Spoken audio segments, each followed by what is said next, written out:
things that people are always looking for in whole wheat waffles is whether or not they're going to be light and fluffy or if they're going to be dense and hard.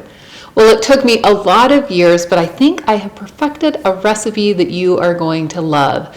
Not only are these waffles light, they're airy, they're fluffy, but also they're crispy on the outside, just like they should be. So I am Amy from A Red Spatula. I'm going to walk you through this process step by step. You're going to be a waffle making pro in no time. But as always, of course, don't forget to subscribe. You don't want to miss any new videos coming out.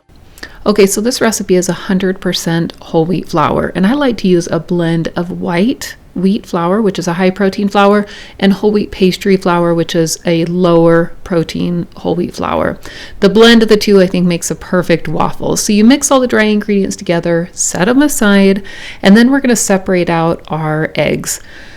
To me, the perfect waffle, unless of course we're doing a Belgian waffle, is one that has whipped egg whites in it for structure. So you're going to separate out the yolks and the whites, and then we're going to take the egg whites and we're going to beat them into a stiff peak. You can do this by hand, of course, with a whisk, but I like to use a mixer, or you could even use a stand mixer if you want.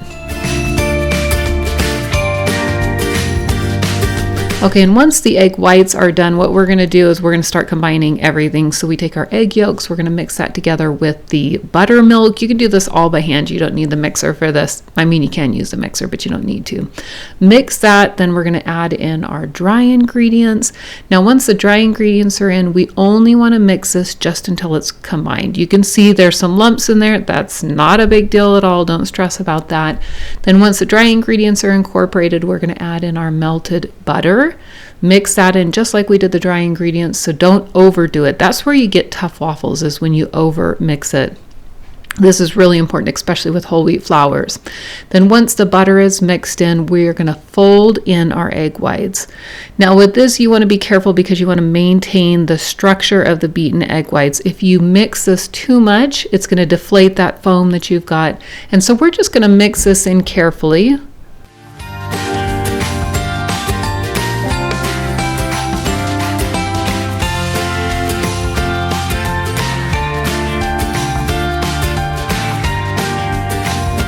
And then once this is mixed in, and you should be preheating your waffle iron. I should have said that.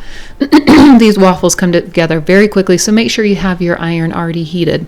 Now I like to spray it with a pan release or brush it with butter before the first waffles go in. You don't have to do this every time there's quite a bit of butter in the batter, so you don't have to worry about it. But I like to spray it the first time just to begin with. Now this is a waffle iron that cooks 2 waffles at a time. I love it so much. I'm going to link it down in the description. But you're going to add your batter in on both sides, let it cook until they're crispy, and then here they are. They turn out perfect. You've got that crispy outside, but then the soft inside.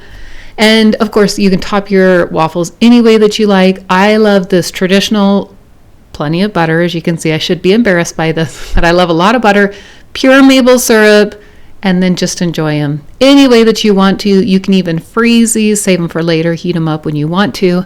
And that's it.